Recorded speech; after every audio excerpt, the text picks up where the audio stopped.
My name is Henry Fonda.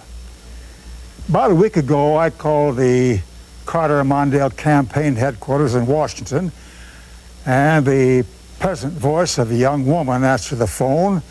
I identified myself and asked if there was anything I could do to help the president in this election. Of course, she said immediately, vote for him. I told her that I was already planning to do that, but that I was Henry Fonda and I was wondering if there was anything else I could do. I finally got put through to a more mature voice, and that person said they'd be delighted with my help, that I could come on and open the nationwide television program that would close the Carter campaign. Being sort of methodical, I asked if I could close the program too, but it turned out that the president himself was going to close the program. Under the circumstances, that seemed fair enough to me. I think they accepted my offer because this is an American program, and because I'm always thought of as the typical American. After all, I've played some 90 roles in films over the years, and every one of them has been an American. But when you come right down to it, it's difficult to find the typical American, the one face or one person, one attitude that embraces all of us. The United States of America is the most remarkable conglomeration of people on earth. Our history is a 200-year tug of war about who we are and which way is the best way to go. In this election of 1980, we'll give yet another tug on the rope of history, a tug between the Democrats and the Republicans. As we come into the final hours of this election, you've had a good chance to size up the candidates, and I'm sure you've seen the great differences between them. President Jimmy Carter is a Democrat in the tradition of Roosevelt and Truman and Kennedy. Like them, he understands and cares about the problems of all Americans.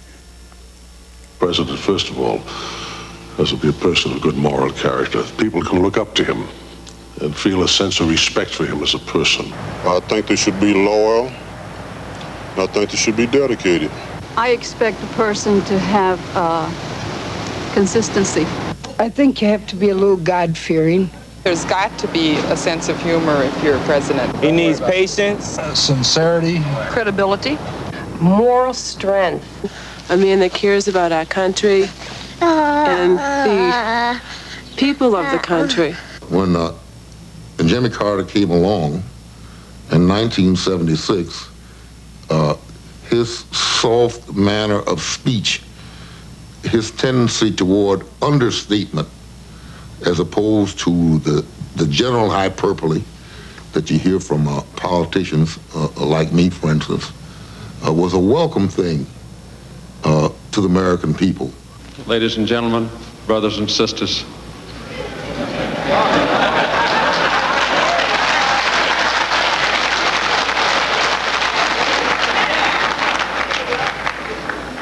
I'm glad to be back here in this church.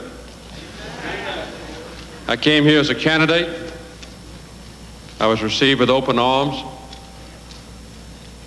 I'm back here as president now, received again with open arms. I think to have a president who can listen and who does listen as well as talk is a refreshing change of pace. We're not the first ones who face difficult times. We're not the first ones that sought for full freedom. We're not the first ones that sought to find a promised land. We're making progress down the road together. But I don't claim that we've yet reached the promised land. He's deliberately opted for, very appropriately, I think, for a style which says, I'm going to share with you the complexity, the reality, the frustrations, the victories and the defeats. And we're going to get the process off the stage and into the reality of daily life. In order to be a good and an effective president, an individual has to be honest, intelligent. One that sounds like he's not just giving you a line. An advocate of civil rights. Concerned about cities and towns. Concerned for working men. Concern for the people and for their problems. Knowledgeable about the arena in order to get something done. No one in history has been better to senior citizens. He saved the Social Security system. He gave more money to education than any president in history. He saved New York City and New York State. He revamped the civil service system. He deregulated airlines. But there are those out there that have you think that the Congress accomplished nothing of the Carter legislation. Truth is that we've passed about 80% of all the programs that the president has sent up. He's dealing with the pent-up problems of our economy and inflation and the decline in the growth of American productivity. These are not problems that are created overnight by a president. They are long-term problems that come into being and have to be addressed. I think one of the outstanding records of Carter and his administration has been in their recognition of the help that cities need and the kind of response they've given to mayors like myself, the important financial assistance that we've received in order to try to create jobs and development in our cities. And while you may not solve all of the problems of the world by throwing money at them, I can assure you that you are not going to solve them if money is not available to somehow deal with these very expensive problems. It is sheer deception to promise the American people that we can have this enormously expensive and unfair tax cut, that we can dramatically increase defense expenditures even above and beyond the substantial levels I've recommended, and that we can sustain our programs in education, employment, health, and other areas, and that we can exercise budget restraint at the same time. You all know that this kind of hasty offer can only be called by one word, and that's irresponsible, and we will not stand for it. The president should be honest. He should be able to handle a lot of problems. When things come up, he should know what to do, not freeze under pressure. Someone who can really think on their feet. There's somebody who can make tough decisions. Who is willing to speak up and fight for the things that he believes in. Regardless of how it affects his political status. One of the qualities we in this profession admire is courage, political courage. And this president has a lot of that. He may speak softly, and he looks soft to some, but he's a tough man. We've been talking about energy since 1952. Harry Truman, when he left us, he told us America in the 70s would have an energy crisis. Nobody did anything about it. The various presidents, the various Congress, or the people themselves. We took office at a time when the pressure was off temporarily on energy. There was plenty of energy, gas, and the rest temporarily. But the president immediately saw that we were headed for very serious trouble. Jimmy Carter spoke to Congress and spoke of the energy problem as the moral equivalent of war. Well, there were people who scoffed at that. Some people, with their tongues in cheeks, thought of it as a flight of rhetorical fancy. But as a matter of plain fact, Jimmy Carter's prophecy has almost come true. Jimmy Carter doesn't act like a politician is supposed to act up here in D.C. But this is what the people wanted. And this is what Jimmy Carter offered the people. And this is what he has given us. He has given us independence of the corrupted processes.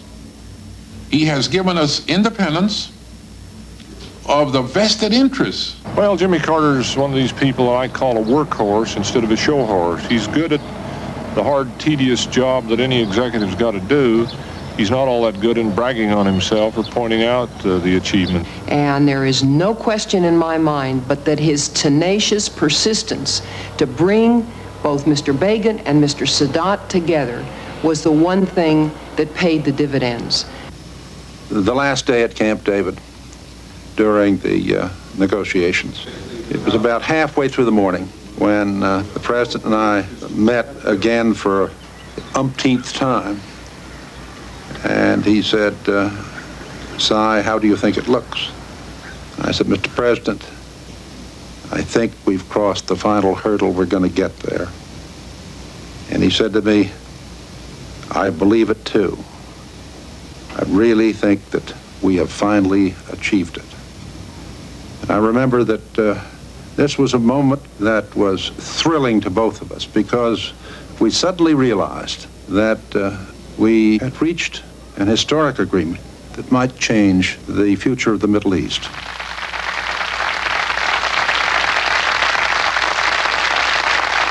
One of the things I've noticed about President Carter is that when he gets people together, he appeals to the best instincts in each of them. There are leaders, of course, and some effective, who appeal to the worst in each of us. The fear, the hate, the dread. Not Jimmy Carter. He appeals to the hope, the faith, the future. He makes each of us feel like a better person for having sat and talked with him. He never tries to get us to do something because the Republicans or the opposition or somebody else is going to criticize us if we don't. No, he talks instead about what's good for the future of the country, not necessarily that it will be popular, but essentially that it will be right. To reach our goals is not going to be easy, it's not going to be simple, it never has. Sometimes it's required suffering, sometimes it's required patience. It's always required courage and determination and a sense of unity and a maintenance of our degree of faith. Ours is a great country. We're all in it together. We never thought it would take this long to reach the promised land.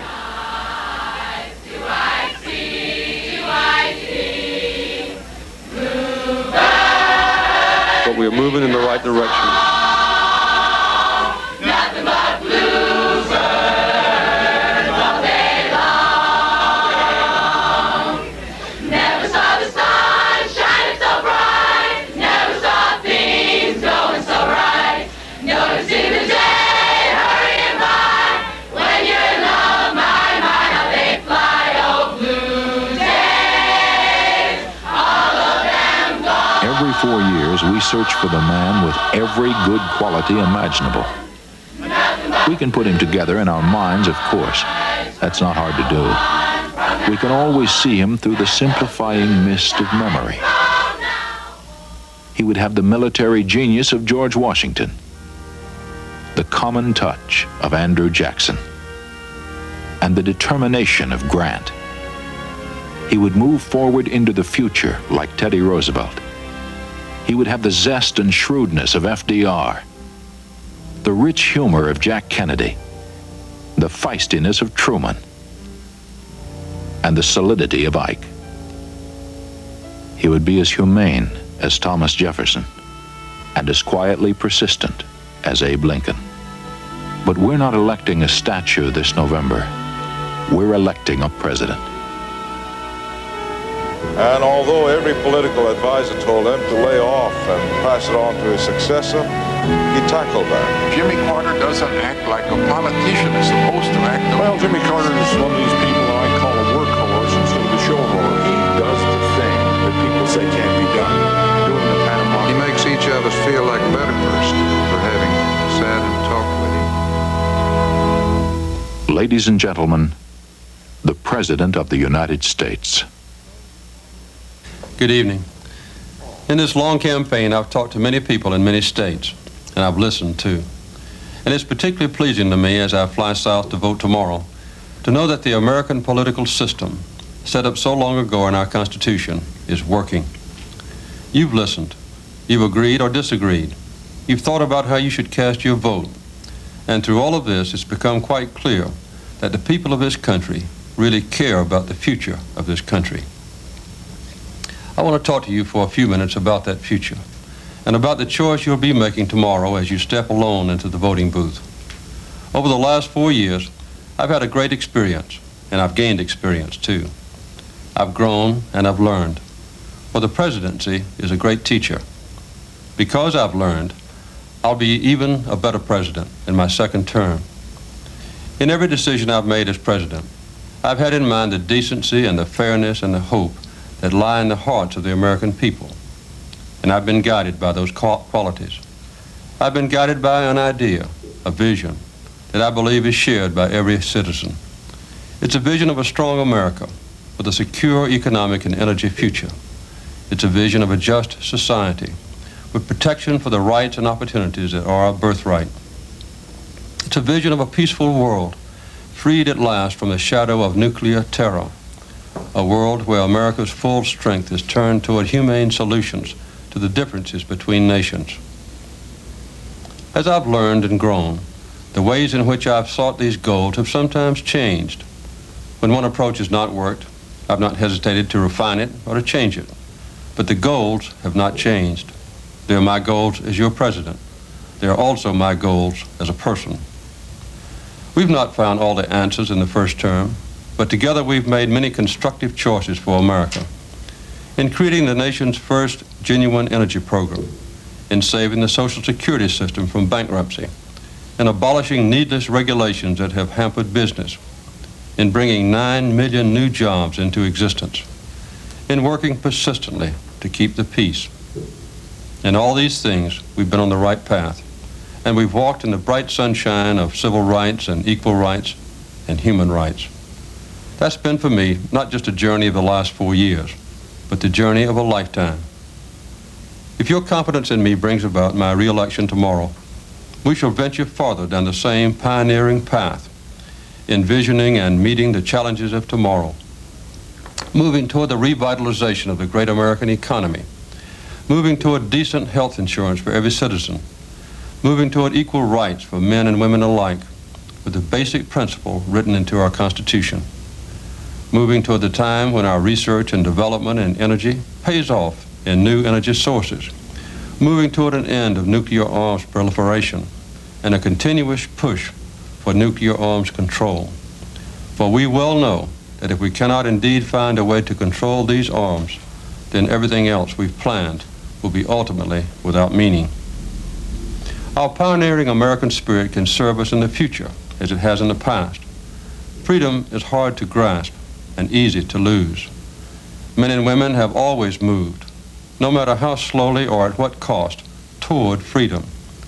That's why for 360 years, our part of the New World has been a powerful magnet for pioneers. A few hours from now, the sun will rise up out of the Atlantic to shine on the state of Maine.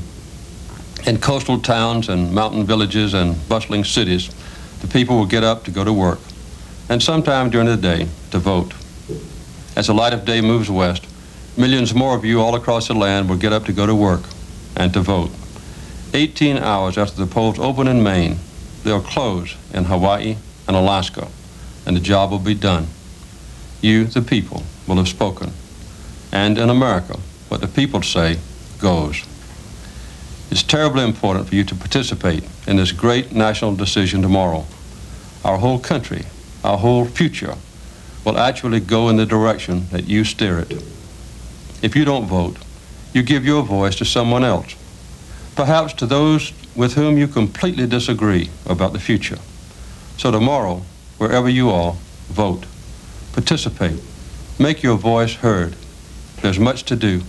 We've just begun, and we will go on, searching to fulfill the vision, working for ourselves, but also reaching out hopefully and helpfully to the other 4 billion people who are riding on this planet with us. In the words of Franklin D. Roosevelt, let us move forward with a strong and active faith. Thank you, and God bless you, and good night. Tomorrow, vote for the Democrats. Re-elect President Carter and Vice President Mondale.